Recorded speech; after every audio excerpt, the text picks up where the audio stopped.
Merci, Monsieur le Président. Au nom de mon groupe, le RDSE, je salue la venue du nouveau Premier ministre et de son gouvernement dans notre hémicycle. Ma question s'adresse à Monsieur le ministre de l'Économie, des Finances et de la Relance pour le mot « relance ».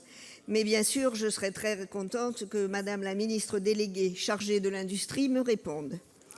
C'est un véritable séisme économique qui fait écho à la crise sanitaire que le monde entier peine à endiguer aujourd'hui. Dans les circonstances d'urgence financière que nous connaissons, je salue les plans de sauvegarde des différentes filières industrielles françaises que votre ministère a su enclencher très rapidement. Ils traduisent un effort national d'un montant inédit dans l'histoire de notre économie, destiné à financer des mesures facilitatrices pour les entreprises.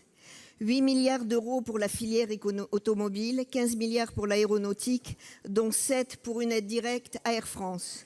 Mon département est frappé de plein fouet, largement spécialisé dans l'aéronautique, avec toute la chaîne de construction des avions et le siège mondial d'Airbus, et aussi avec la filière du transport aérien, ses nombreuses compagnies et leurs plateformes régionales.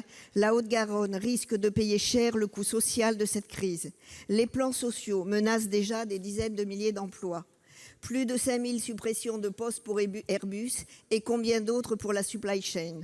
L'onde de choc va impacter les PME sous-traitantes, jusqu'à 30 000 emplois seraient touchés. Air France, pour sa part, annonce la suppression de 7 500 postes d'ici 2022. S'ajoutent à cette énumération mortifère les 4 600 suppressions d'emplois prévues par le groupe Renault. Combien de salariés, dans cette succession de chiffres exorbitants, viendront garantir les effectifs de Pôle emploi ? Si tous les décideurs affirment vouloir éviter les licenciements secs, je redoute que les promesses n'engagent que ceux qui y croient. Ma question est simple, comment l'État compte-t-il veiller, voire surveiller, à ce que les fonds publics consacrés à la relance de l'industrie et à la sauvegarde de la compétence industrielle soient utilisés pour effectivement protéger les emplois en France ? Je vous remercie. Pour vous répondre, la parole est à Madame Agnès Pannier-Runacher, ministre déléguée chargée de l'industrie. Vous avez 2 minutes. Merci, Monsieur le Président. Mesdames et Messieurs les sénateurs, Madame la sénatrice Laborde, permettez-moi d'abord une note personnelle pour vous souhaiter votre anniversaire.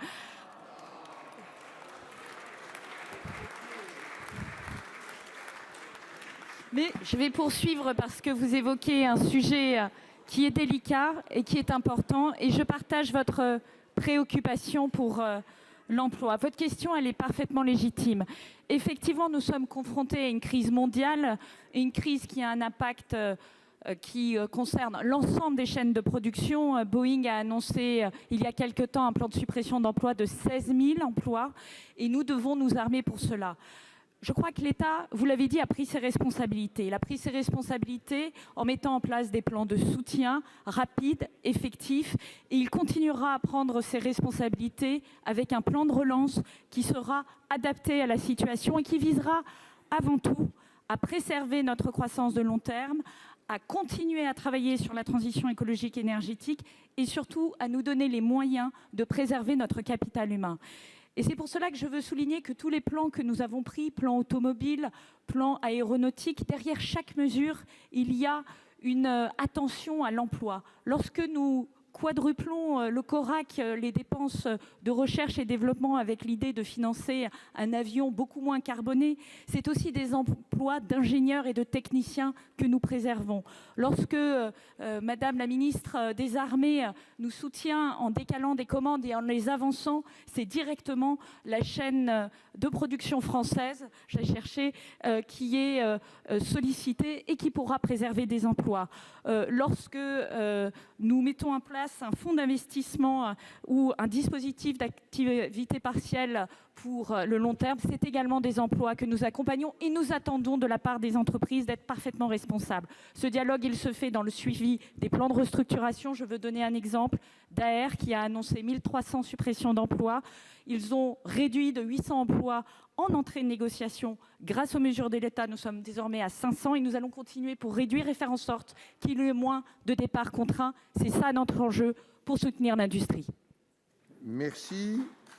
La parole